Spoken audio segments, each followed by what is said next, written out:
votre intervention. Peut-être Monsieur François Beck pour le FDT. Oui, merci de me donner la parole. Donc avant de commencer, je voulais faire un rappel sur le fait que la réduction des risques, elle s'inscrit vraiment dans une stratégie générale de réduction des inégalités sociales de santé. Donc il faut bien la voir comme ça.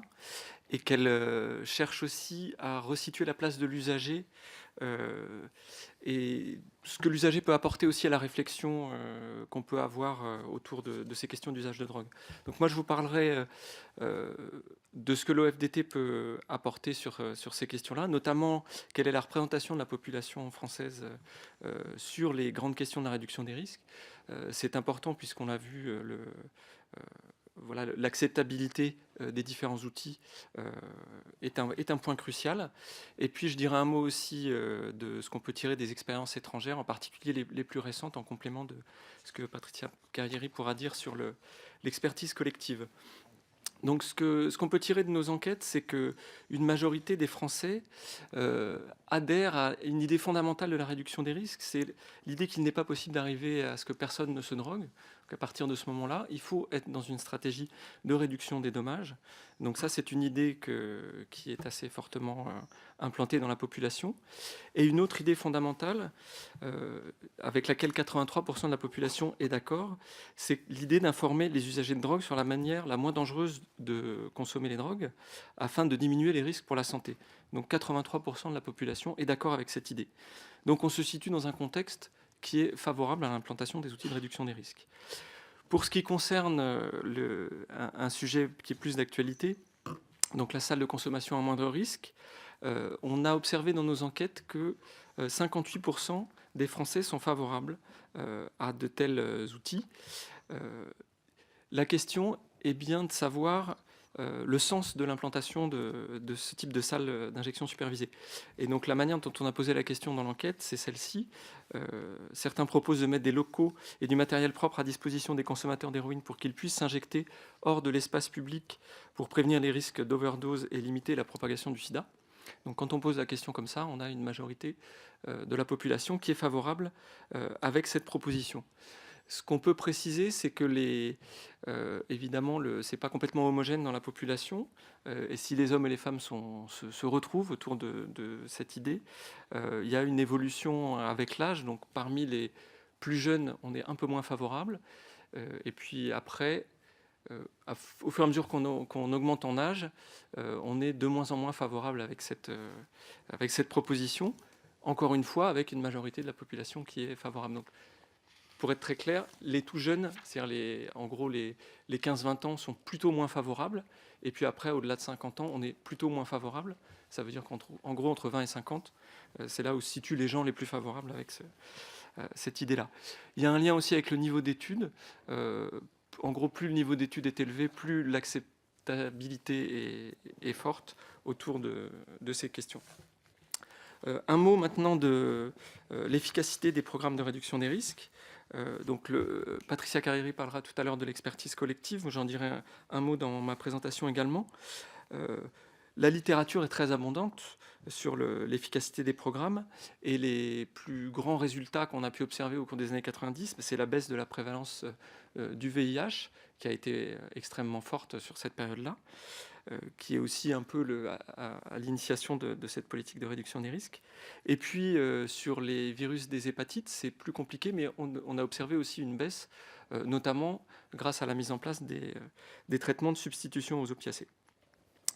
Je voulais aussi évoquer un rapport qui a été fait par Gwenola Lenaour et ses collègues, qui est un rapport complet sur l'idée de faire accepter les lieux de réduction des risques, puisque c'est bien ça la question. Hein. À partir du moment où on est persuadé de l'efficacité de ces lieux, comment est-ce qu'il faut les faire accepter ? Et donc, ce que nous dit de ce point de vue-là l'expérience mondiale, c'est que la concertation préalable est une nécessité, et en tout cas la meilleure manière de se mettre dans une position favorable pour avancer. Donc on a eu des études, notamment à San Francisco, qui ont été assez convaincantes de ce point de vue-là. une concertation de très bonne qualité avec la population et l'installation de la salle de consommation s'est bien passée. En Australie, un exemple un peu différent, c'est donc pour la salle de consommation de Sydney, une population qui au départ est défavorable et un travail assez important des pouvoirs publics au niveau local.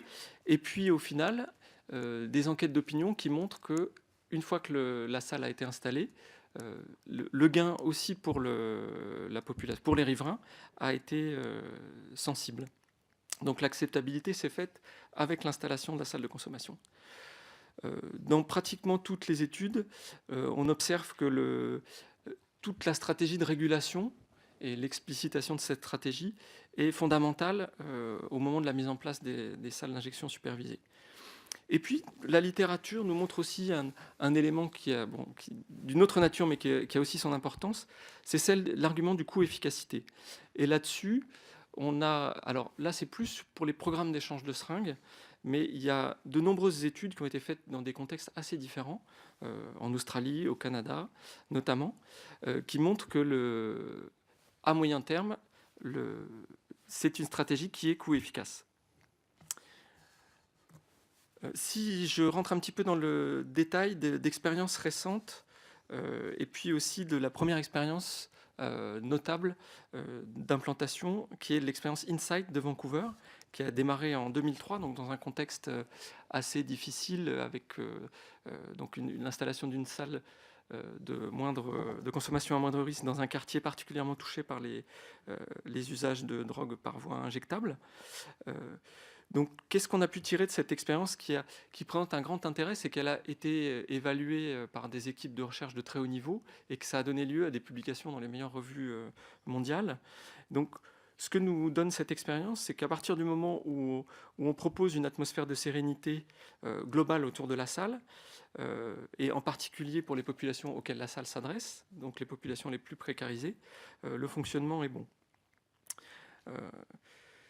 Il faut rappeler que cette expérience Insight, donc qui au départ est une salle de consommation, a vu se greffer une autre expérience qui s'appelle On-Site et qui est une idée un peu fondamentale de la réduction des risques, c'est que au départ, ça s'adresse à des usagers qui sont en difficulté pour envisager l'arrêt de leur consommation, mais ça les met dans une position où justement une réflexion peut s'engager avec des travailleurs sociaux, des infirmières.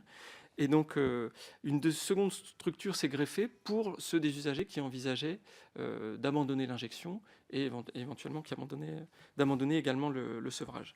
Donc, autour de cette expérience Insight de Vancouver, il y a vraiment l'idée que l'évaluation scientifique et rigoureuse a permis aussi à cette expérience qui était donc assez difficile à mettre en œuvre de s'installer, de durer dans le temps, avec une baisse très significative du pourcentage de surdose mortelle, notamment dans les choses intéressantes qui ont pu être observées.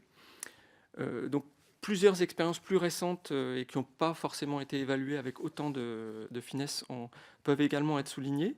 Une expérience récente qui a été menée à Copenhague, avec beaucoup de concertation avec les forces de l'ordre cette fois, toujours dans un quartier qui était au départ une scène ouverte de consommation de drogue parfois intraveineuse, et avec encore une fois l'idée d'une concertation très globale avec à la fois les forces de l'ordre et les riverains. Et là encore, on a observé une réduction forte de la consommation publique de drogue, et donc c'est ça aussi qui fait que les riverains très vite adhèrent au projet.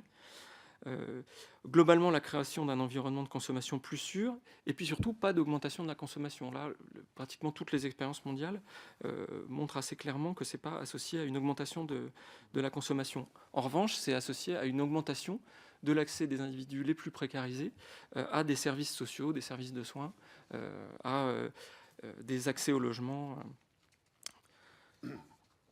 Voilà. Un dernier mot peut-être sur la question des représentations, puisque j'ai commencé en disant que c'était une question vraiment cruciale. Dans un pays qui est un des pays pionniers sur la réduction des risques, donc la Suisse, on a vu que la population a été progressivement à adhérer à la stratégie que les Suisses appellent la stratégie des 4 piliers. Donc un de ces 4 piliers, c'est la réduction des risques. Et donc au cours des années 90, la population a vraiment adhéré à cette idée d'intégrer la réduction des risques à la politique de gestion des drogues. Donc si je peux prendre encore 2 minutes, je dis un mot sur le milieu pénitentiaire ou je laisse la parole. Oui. Juste avant, j'ai une question à vous poser pour revenir sur le rapport coût-efficacité. J'ai vu, il m'a semblé voir une étude australienne ou canadienne qui disait que pour 1 euro investi dans une salle de réduction des risques, il y avait 5 euros d'économisés en termes de gestion de coûts de santé. Vous avez parlé d'études médico-économiques qui ne portaient que sur le problème d'échange de seringues. Est-ce que c'est moi qui ai mal lu ou est-ce qu'il y a effectivement une étude? Deuxième question à vous poser, combien je pense qu'il doit y avoir plus d'une centaine de salles ouvertes dans le monde. Il y en a, je crois, 40 aux Pays-Bas, une vingtaine en Allemagne. Non, ou une vingtaine j'avais les chiffres, mais 13 en Suisse, 40 aux Pays-Bas, 30 en Allemagne, oui, 7 en Espagne, etc.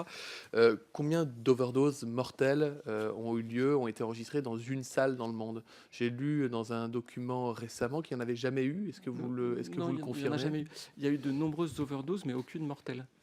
Parce que justement, on se situe dans un contexte qui permet de gérer Donc pas d'overdose dans les salles. Et sur le rapport pas d'overdose mortelle. Et sur le rapport coût-efficacité? Non, il n'y en a pas plus. Pas de mortalité sur overdose. Sur le rapport coût-efficacité des salles? Alors, il y a vraiment cette étude sur 1 euro investi pour 5 euros gagnés, ça je peux pas dire. Mais par exemple, sur l'expérience d'Insight que je citais tout à l'heure, elle correspond à une économie de 18 millions de dollars sur la période où a été faite cette évaluation coût-efficacité. Donc c'est quand même des sommes considérables. Et voilà, l'idée c'est qu'à partir du moment où c'est... sur la politique, oui, sur la politique carcérale, c'est vrai on porte également l'extension de la politique de réduction des risques au milieu carcéral. Quand on dit ça, ça peut vouloir dire. Alors j'ai vu une étude aussi, vous allez peut-être pouvoir en parler, qui disait qu'il y avait jusqu'à 14% des personnes incarcérées qui avaient déjà procédé à des injections intraveineuses d'opiacés en milieu carcéral, qui avaient un taux de contamination de transmission du VIH et de l'hépatite qui était très élevé. Est-ce que c'est là-dessus que vous vouliez intervenir et sur la possibilité d'étendre le programme d'échange de seringues au milieu carcéral, c'est ça? Alors, il n'y a pas que le programme d'échange de seringues, il y a donc la réduction des risques en milieu pénitentiaire, elle a été construite sur l'idée d'une équivalence et du soin et des actes de prévention en milieu pénitentiaire par rapport à ce qui est proposé en extérieur. Et donc c'est vrai que le programme d'échange de seringues est la dimension sur laquelle il n'y a pas une concordance entre l'extérieur et l'intérieur.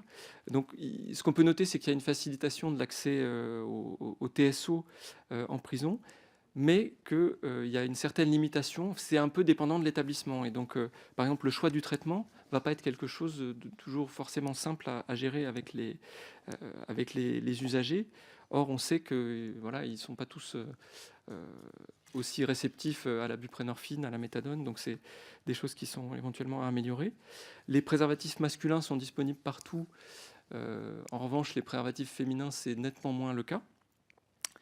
Il y a aussi présence de dosettes d'eau de Javel, mais ce que soulignent les acteurs, c'est qu'on manque d'informations pour l'utilisation de cette eau de Javel, et puis l'efficacité dans la transmission des virus, que ce soit VIH ou VHB ou VHC, est nettement moins bonne que lorsqu'on dispose d'un programme d'échange de seringues. Donc ça, c'est des choses qui éventuellement pourraient être mises en question. Sur les questions aussi d'information et de promotion de la santé, qui sont vraiment au cœur de ce que la réduction des risques essaye de promouvoir, il y a aussi beaucoup de variabilité d'un établissement à l'autre. Donc là-dessus, il y a des choses certainement à gagner sur le niveau d'information autour de la réduction des risques. Voilà. Sinon, sur les programmes d'échange de seringues, sur les expériences étrangères, donc il y a une vingtaine de pays qui ont mis en place des expériences de programmes d'échange de seringues en prison. Il n'y a pas eu d'évaluation dans tous ces pays-là, mais dans les quelques pays dans lesquels il y a eu des évaluations, l'évaluation a toujours été nettement positive lorsque le programme d'échange de seringues en milieu carcéral était en place. Positif en quel terme? De réduction de l'incidence du VIH, l'hépatite ou quel... Je ne sais plus exactement dans les détails, mais En tout cas, ça a été jugé positif à la fois par les équipes de soignants et par les usagers qui étaient concernés.